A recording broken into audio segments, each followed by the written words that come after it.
Change টিভিকে অনেক ধন্যবাদ জানাচ্ছি যে আপনারা ইন্টারভিউ নিতে এসেছেন।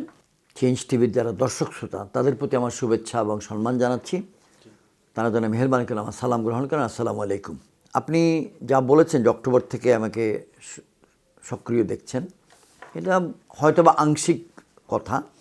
আসলে কল্যাণ পার্টির বয়সটাই 13 বছর, সুতরাং আমরা সক্রিয় কম বা বেশি এই 13টা বছরই ছিলাম। তো দীর্ঘদিনের নিষ্ক্রিয় একটা অবস্থানে থেকে অথবা একটা রাজনীতির অঙ্গনের অচল অবস্থা থেকে উত্তরণ ঘটানোর একটা তাগাদা অনুভব করছিলাম নিজের মধ্যে এবং শুভাকাঙ্ক্ষীদের পক্ষ থেকে, যারা রাজনৈতিক শুভাকাঙ্ক্ষী তাদের পক্ষ থেকে। তার জন্যেই গত 6-7 মাস আমি একটু সক্রিয় হয়েছি বেশি। সেটারই ধারাবাহিকতায় 6-7 মাস বলতে রমজান মাসের ঈদের দিন যেটা ছিল তারপর থেকেই শুরু করেছি। সেটার ধারাবাহিকতায় 12ই ডিসেম্বর জাতীয় প্রেস ক্লাবের বড় অডিটোরিয়ামে একটা আলোচনা সভা করেছি বিজয় দিবসের ঠিক আগে আগে। আবার জানুয়ারি মাসের 16 তারিখ ধানমন্ডিতে একটি প্রখ্যাত রেস্টুরেন্টে একটা দোয়া মাহফিল করেছি, যাতে করে এই অচলায়তন ভাঙানো যায়, নিস্তব্ধতা ভাঙানো যায়। যার কারণে আপনি নিজেই বলছেন যে দৃষ্টি কেড়েছে, নজর কেড়েছে। আমরা এটাই চাচ্ছিলাম যে রাজনীতির অঙ্গনে আমরা সক্রিয় হতে চাই, আমরা সকলের নিকট পুনরায় উপস্থাপিত হতে চাই। বিএনপির সাবেক নেতা আখতারুজ্জামান অভিযোগ করেছেন যে সরকারের ইন্ধনে এসব হচ্ছে বিএনপির অংশকে ভাঙার একটা পায়তারা চলছে। আমি বিভিন্ন ব্যক্তি বিভিন্ন কথা বলবেন, এটা ওনাদের স্বাধীনতা, ওনারা মূল্যায়ন করে বলবেন। আমি ব্যক্তি নিয়ে কোনো কথা বলবো না। তবে বাংলাদেশের রাজনীতিতে একটা সংস্কৃতি আছে, একটা কালচার আছে, এটাকে আমি বলবো যে সব কিছুতে ষড়যন্ত্র খোঁজা, সব কিছুতে সন্দেহের চোখে দেখা। আমি শুধু আপনার এই টেলিভিশন ইন্টারভিউর মাধ্যমে সুস্পষ্ট ভাষায় জানাতে চাই 3 বা 4টি কথা। 1, বিএনপির সঙ্গে জোটে ছিলাম, বিএনপির সম্মানিত শ্রদ্ধাভাজন দেশনেত্রী বেগম খালেদা জিয়ার প্রতি আমি কৃতজ্ঞ, অনেক কিছু শিখেছি। শহীদ রাষ্ট্রপতি জিয়াউর রহমান এবং তার কর্মপদ্ধতির প্রতি আমি শ্রদ্ধাশীল। বিএনপির গত 8-9 বছরের কর্মপদ্ধতির বিভিন্ন স্তরে বিভিন্ন কারণে প্রায় 5 কোটি কর্মী এই মুহূর্তে নিপীড়িত, নির্যাতিত, ক্ষতিগ্রস্ত অবস্থায় আছে। আমি তাদের প্রতি সহমর্মী, তাদের কষ্টের প্রতি সহমর্মী। তারা কোনো পথ দেখছে না, এটার সমাধান বিএনপি করবে। আমার উপর কোনো অর্পিত দায়িত্ব নেই অন্য রাজনৈতিক দল ভাঙা। আমার উপর অর্পিত দায়িত্ব আমার দলকে সুসংগঠিত করা। আমি বিএনপিকে আমাদের শুভাকাঙ্ক্ষী মনে করি এবং আমি নিজেকেও বিএনপির শুভাকাঙ্ক্ষী মনে করি।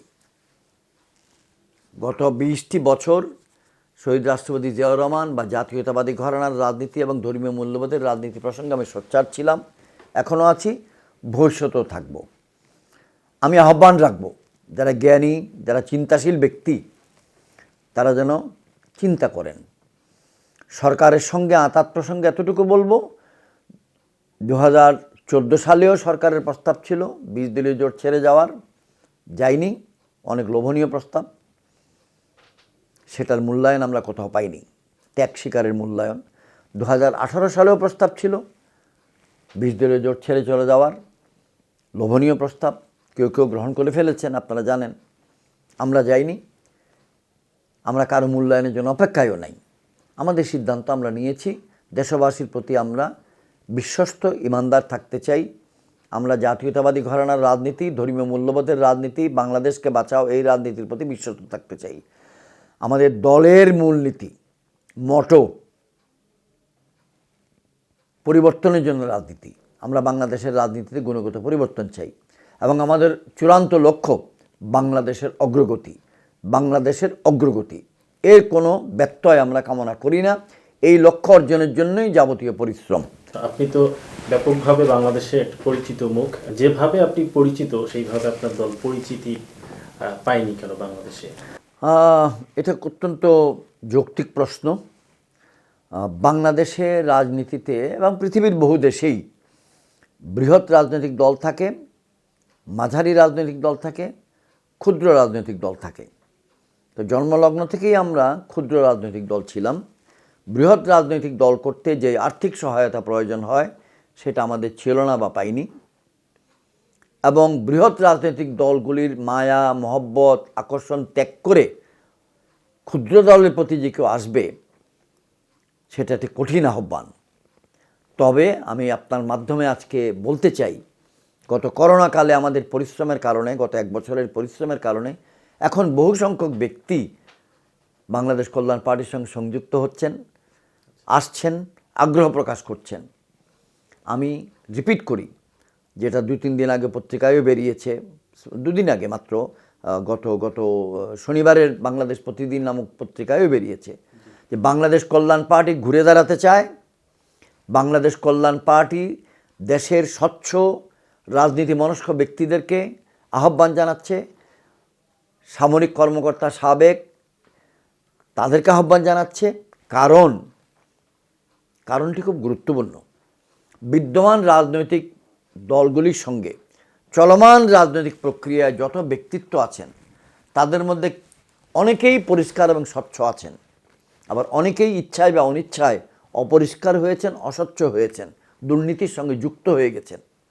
তো যারা এই অপরিষ্কার, অস্বচ্ছ এবং দুর্নীতির সঙ্গে যুক্ত হয়েছেন তাদের পক্ষে বাংলাদেশের রাজনীতিতে গুণগত পরিবর্তন আনা অসম্ভব। এটা আকাশ কুসুম কল্পনা। চোরকে দিয়ে থানা প্রশাসন করা যায় না। তাই আমরা স্বচ্ছ ব্যক্তিদের নিয়ে ঘুরে দাঁড়াতে চাই। 2-1 বছর সময় লাগতেই পারে। বাংলাদেশকে যদি বাঁচাতে হয়, যে রাহুর কবলে আমরা পড়েছি, তাহলে আমাদেরকে ঘুরে দাঁড়াতে হবে, চিন্তাশীল ব্যক্তিদেরকে চিন্তা করে পদক্ষেপ নিতে হবে। আপনার প্রোগ্রামগুলোতে তাহলে সাবেক সামরিক কর্মকর্তাদের আমরা দেখতে পাচ্ছি, হঠাৎ তাদের তাহলে এই সক্রিয়তার কারণ কি? হঠাৎ কারণটা এরকম, আমি হঠাৎ বলবো না, অনেকেই আমার সঙ্গে যুক্ত ছিলেন, নীরবে আসা যাওয়া করতেন, নীরবে, কিন্তু সক্রিয়ভাবে রাজনীতিতে আসার মতো পরিবেশটা তাদের ছিল না। কারণ বর্তমান রাজনৈতিক সরকার এবং তাদের অধীনস্থ সংস্থা, অনেকগুলি সংস্থা, একটি বিরাট সাফল্য আছে। সেই সাফল্যটা হলো মানুষের মনে ভীতির সঞ্চার করা, একটা ভয়ের পরিবেশ সৃষ্টি করেছে।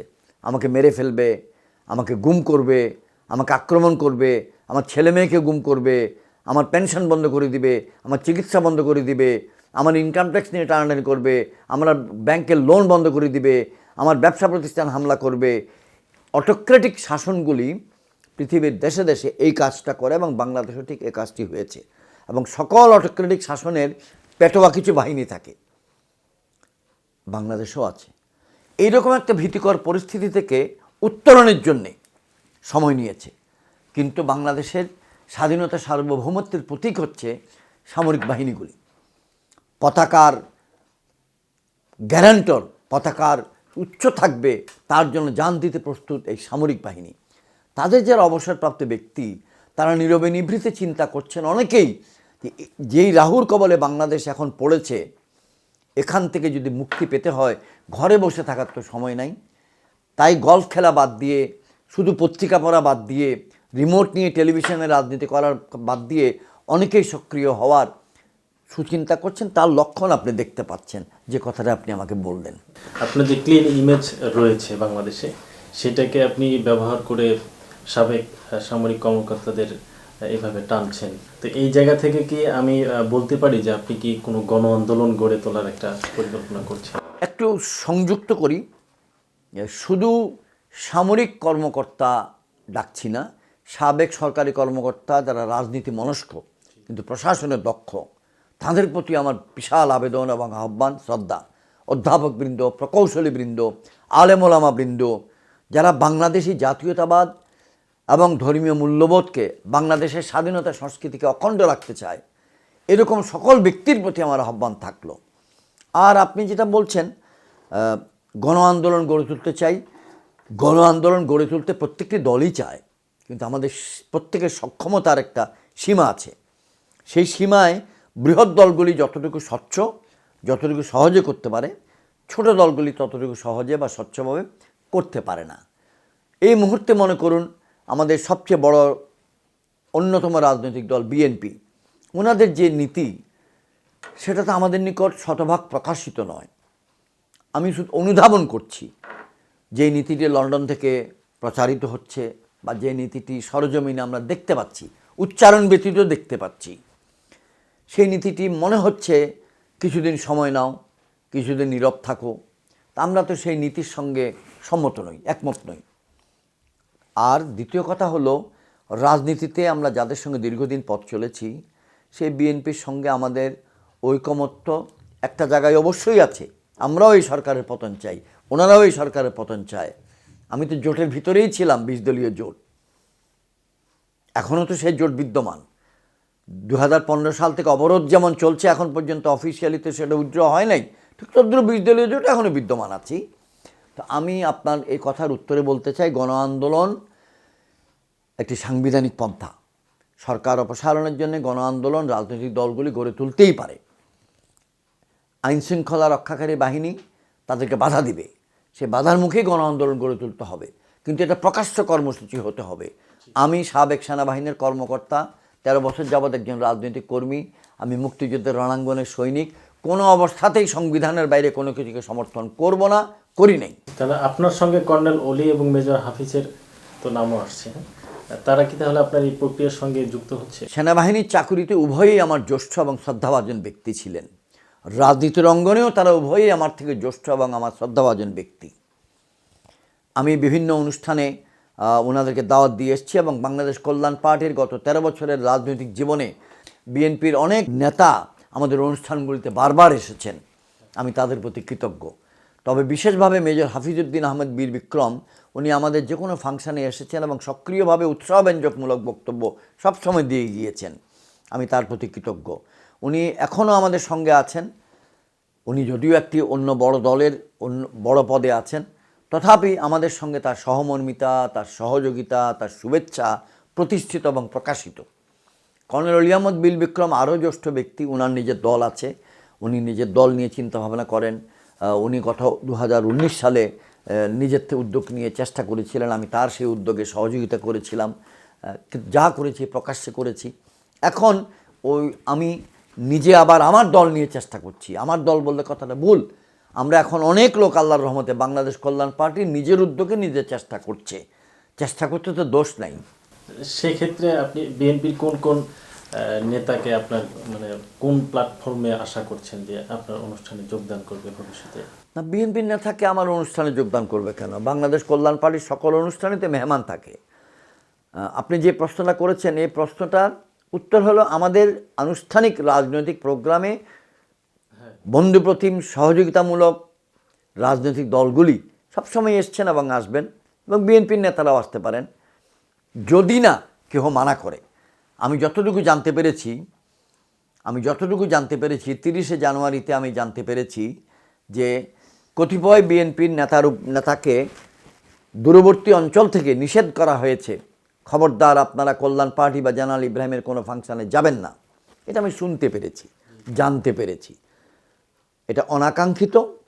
তারপরেও প্রত্যেকটি দলের নিজস্ব দলীয় স্বাধীনতা আছে, আমি সেখানে কোনো প্রকার মন্তব্য আর করব না। আমাদের দরজা অনুষ্ঠানগুলিতে সকলের জন্য খোলা থাকে, আমরা দাওয়াত দিতেই থাকবো। তো আপনাকে তাহলে এরকম করে ভাবছে কেন, মানে একটা শত্রু ভাবাপন্ন? আমি এটার উত্তরে এরকম বলি, আপনি যখন সক্রিয় হবেন তখন নিষ্ক্রিয়তা আপনার উপরে বিরক্ত হবেই। আপনি যখন কিছু গঠনমূলক করতে চাইবেন, আপনাকে একটা গল্প দিলেই বুঝে যাবেন। ছোট্ট ঐতিহাসিক ঘটনা, হযরত ওমর রাদিয়াল্লাহু আনহু একদিন কান্নাকাটি শুরু করলেন। কেন কান্নাকাটি করা শুরু করলেন? কারণ তিনি একদিন একটা নামাজ মিস হয়ে গেছে ওনার। শয়তান ওনাকে বারবার ঘুমায় রাখতে চায়, আর উনি শয়তানের হাত থেকে বাঁচার জন্যে কান্নাকাটি করতেছেন। কথাটা অনেকটা এরকম। তা আমি সক্রিয় হতে চাই। আমার সক্রিয়তা তো অন্য কারো দয়া, অন্য কারো শুভেচ্ছা, অন্য কারো ইচ্ছা বা অনিচ্ছার উপর নির্ভরশীল নয়।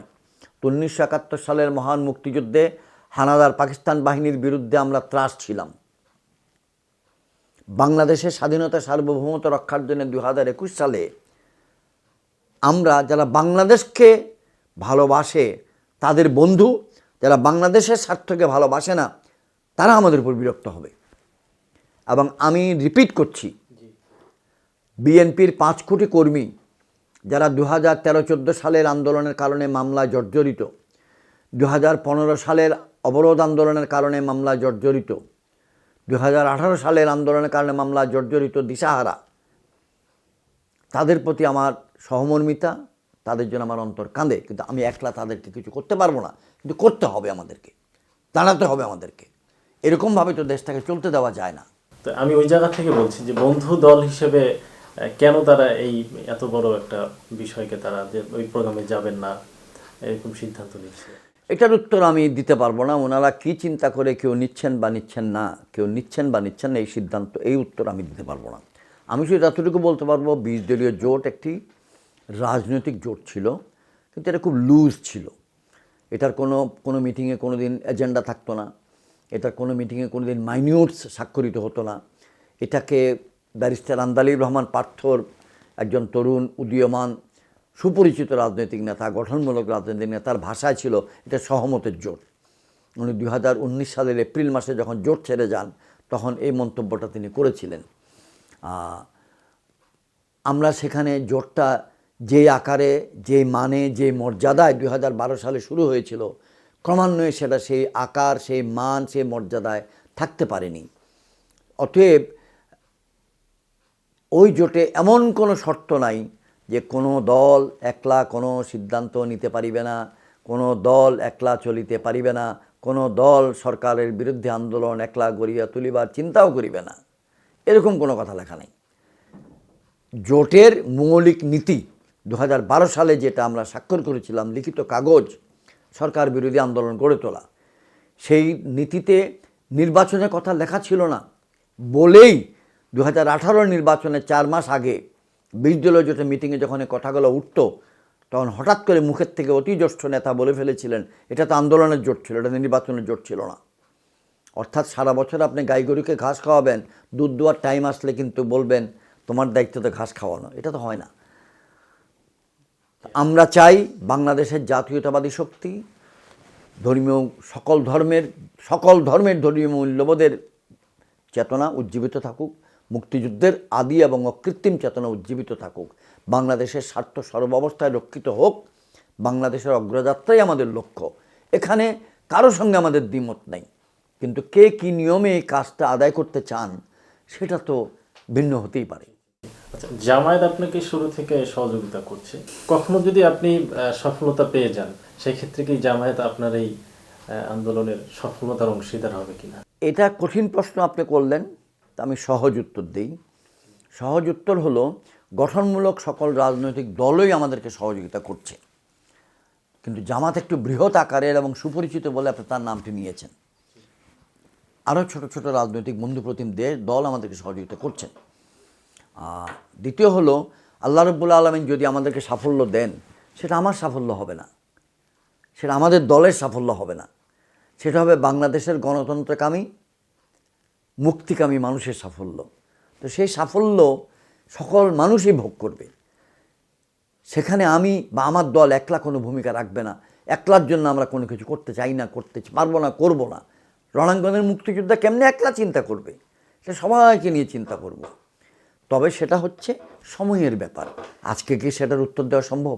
যদি ভবিষ্যতে আপনি দেশ সেবার সুযোগ পান, সেক্ষেত্রে বিদ্যমান যে সমস্যা, রাজনীতিক, অর্থনৈতিক, সামাজিক সবকিছু, এই সমস্যাগুলো দূর করার ক্ষেত্রে কি আপনি পর্যায়ে বা ওই ধরনের সামর্থ্য কি রাখেন? বা আমি আপনার কাছে এটার উত্তর একটু সময় নিয়ে নেই, একটু সময় দিয়ে উত্তর দেই। একটা হলো যে যদি আপনি কোনো দিন দেশ সেবার সুযোগ পান, তো দেশ সেবার সুযোগ এখন আল্লাহ দিয়েছে, আপনার সঙ্গে যে ইন্টারভিউ দিচ্ছি এটাও দেশ সেবার একটি অংশ। তবে আপনি বৃহত্তর অঙ্গনে চাচ্ছেন, মহান আল্লাহ অনেক ব্যক্তিকে অনেক পটেনশিয়ালিটি দিয়ে থাকেন, সেটার ইউটিলাইজেশন হয় না। তা আল্লাহ রাব্বুল আলামিন যদি আমাদেরকে আমাদের পটেনশিয়ালিটি, আমাদের সম্ভাবনাগুলো ব্যবহারের সুযোগ দেন, আমি আল্লাহ রাব্বুল আলামিনের প্রতি শুকরিয়া করার জন্যই এখন থেকে প্রস্তুত করেও যাচ্ছি। পবিত্র কোরআনের আয়াত মোতাবেক আল্লাহ তাআলা যাকে যখন ইচ্ছা ক্ষমতা দেন, যাকে যখন ইচ্ছা ক্ষমতা থেকে অপসারিত করেন, তিনিই সম্মান দেওয়ার অধিকারী, তিনিই সম্মান হরণ করার অধিকারী। আমরা প্রার্থনা করছি মহান আল্লাহ যেন আমাদেরকে সেই সম্মান এবং সেই দায়িত্ব পালনের তৌফিক দেন। এবং এটার জন্য প্রস্তুতি গ্রহণ প্রয়োজন।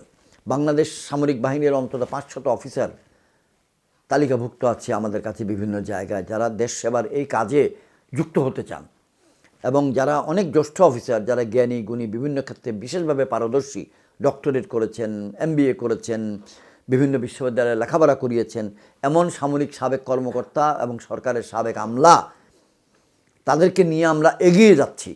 কোন কাজে আগাচ্ছি? যে তাদেরকে নিয়ে আমরা এই যে অর্থনৈতিক চিন্তাগুলো, রাজনৈতিক চিন্তাগুলো, শিক্ষা ব্যবস্থার চিন্তাগুলো নিয়ে আমরা কিন্তু কাজ করে যাচ্ছি ক্ষুদ্রভাবে। সবচেয়ে বড় চিন্তা হলো সামাজিক অবক্ষয় এবং নৈতিকতা যে ধ্বংস হয়েছে এবং সর্বব্যবস্থায় যে দুর্নীতি ঢুকেছে, এটাকে রোধ করা হচ্ছে আমাদের প্রথম কাজ। এর জন্য আমাদেরকে প্রথম পদক্ষেপ নিতে হবে। তাই আমরা যারা পেশাজীবী, দক্ষ, প্রফেশনাল, তাদের সহায়তা নিচ্ছি। ওনারা রাজনীতি মনস্ক, কেউ নির্বাচন করবেন, কেউ নির্বাচন করবেন না, কিন্তু তারা এই দেশের এই ক্রান্তিকালে এই সেবাটা দিচ্ছেন এবং তারা বিভিন্ন দলের সঙ্গে অতীতে কাজ করেছেন, তাদের অভিজ্ঞতা আছে।